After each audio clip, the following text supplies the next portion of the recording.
Ladies and gentlemen, it is a pleasure to welcome Bill Nye to our stage this evening. Bill Nye is a science educator, comedian, television host, actor, writer, scientist, and former mechanical engineer.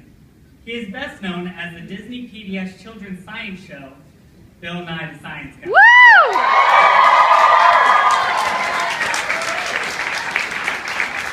And for his many subsequent appearances in popular media as a science educator. He is the recipient of 4 honorary doctorates and won the 2010 Humanist of the Year Award. We are here to celebrate the release of his latest book, Undeniable: Evolution and the Science of Creation. Without further ado, Bill Nye.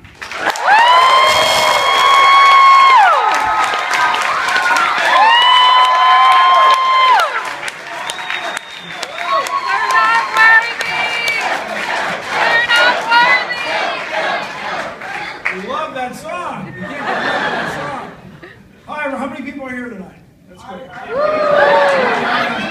At least 6. It was great to see you. Thank you all so much for coming. I was really excited about being here until just a few minutes ago.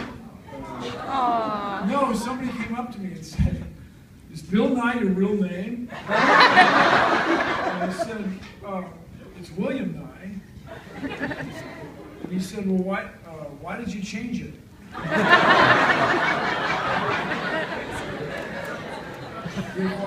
Greetings, everyone. So, as you may know, I reached a point in my career where people asked me to write a book. So I was writing a book, and then this guy in Kentucky challenged me to a debate. Oh, you heard about it. And so it went on for several months, but I agreed to do it. And after that, the publishing company, St. Martin's Press, which is in the Flatiron Building, had me change what I was doing to work on this book. And I realized that there are a great many people who are unfamiliar with what I would call the fundamentals of evolution. I consider this book a primer on evolution. As you may know, I am not a full-time life scientist. But I have a rudimentary familiarity with evolution. And I chuckle because this guy in Kentucky clearly doesn't. As I say, it wouldn't matter if it weren't for you guys. We can't raise a generation of people that doesn't understand the main idea in all of life science. The only thing that keeps the United States in the game economically is our ability to innovate. And innovation is why you all have these fabulous phones, these pictures, and innovation is how the United States, that's what we produce now, is ideas. So as you may know, I went to Cornell University. Woo, go Big Red! But I'm pretty confident that it was a clerical error, that they intended to let me in. But as you may know, one thing led to another, and I took an astronomy course from Carl Sagan. I was by no means his best student or anything, but he had a deep effect on me. And I pursued climate change, a long time ago. In the 1980s, I wrote about climate change, and my first kids' book had a climate change demonstration. And now all the kids are talking about it. And when Carl Sagan died, I was asked to, rather in 1980, Carl Sagan started an organization called the Planetary Society. And through direct mail, this would be paper. It's like you fold it up and it doesn't happen much anymore. I joined the Planetary Society back in 1980 when disco was giving way to punk rock and the important work of Sid Vicious and his Yeah. And so I've been a member ever since. But in 1997, when Carl Sagan died, I was asked to be on the board of directors. Then people, just filling out forms, I became the vice president. And then 4 years ago, by the way, on our board is Scott Hubbard, the Mars czar. His book's here someplace. Heidi Hamill, who studies the outer planets. Lon Levin, who invented Sirius XM radio, one of the inventors. And Neil deGrasse Tyson.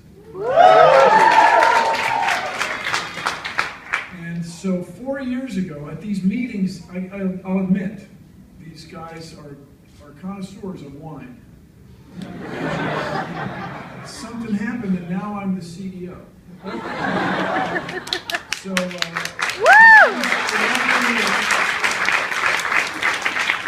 because these two women know a guy, here is Aaron Greason and Whitney Pratt. Stand up, ladies, from the Planetary Society.